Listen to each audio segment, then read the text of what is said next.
Hello, this is the TradeSite Forex Market Preview and International Economic Data Roadmap for the week beginning Sunday, the 16th of February, 2020, ending Friday, the 21st. This will be options expiration for February. We do have a Monday holiday, so this is actually being posted on Monday, the 17th. We had the President's Day holiday over here, so there were no calls Sunday night going into Monday, but we have a short 4-day week. Here's the dollar index daily chart. Been on the rise the last couple of weeks, but still in the very narrow range that it was in last year, so it's not very significant. Here's a look at the euro dollar index, which is now at the inverse, which is always the inverse of the dollar index and hasn't done anything.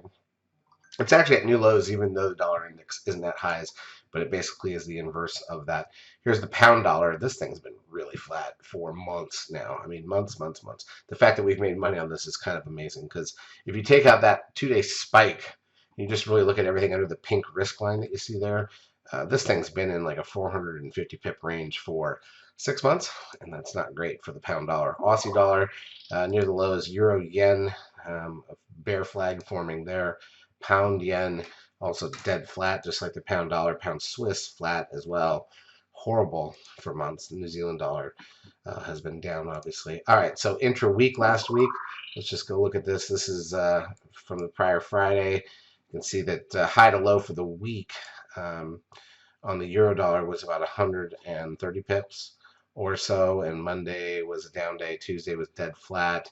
Wednesday was a down day, but again, 140 pips for the whole week. That's You like to see that happen in a day. Here's the pound dollar for the week. High to low here was about 180 pips. We did make some money on the pound. We had a carryover trade one day. So it wasn't horrible from our perspective. We did okay. We made some money. Can't complain as long as you're making money, right?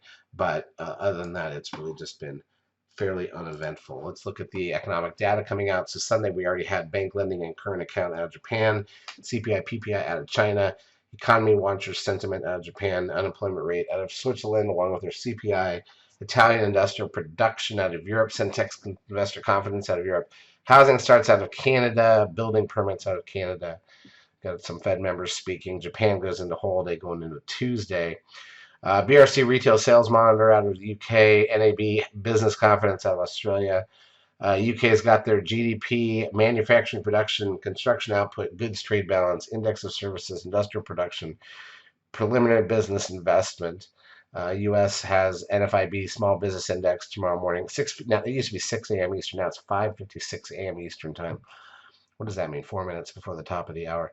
Fed Chair Powell testifies again at 10 a.m. Eastern time. Am I even in the right week? I'm not. I'm sorry, guys. Let's jump ahead and do this right. Visitor rights. This is what came out already this week. As I said, we're already on to Monday, so that stuff doesn't matter. Sorry, I apologize. That's weird. That's bad. But let's just get to it.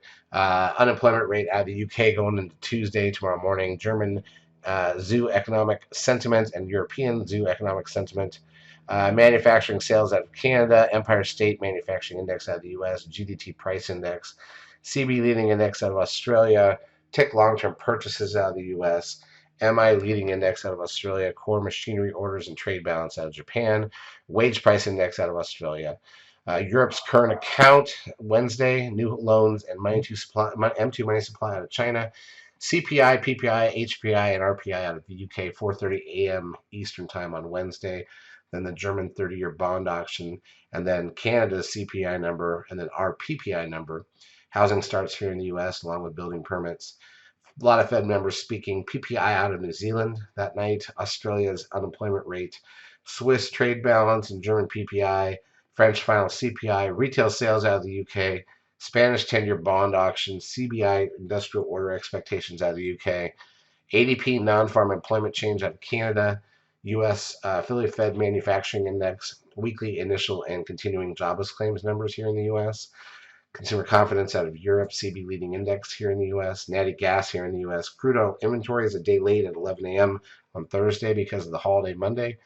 Flash manufacturing PMI out of Australia, along with their services PMI, national core CPI, all industries activity out of Japan, French and German, and then the broad European flash manufacturing and services PMI numbers, and then UK. Final CPI out of Europe and their core CPI number. Retail sales out of Canada, We've got U.S. flash manufacturing services PMI, existing home sales, and then more Fed members speaking to wrap up the week.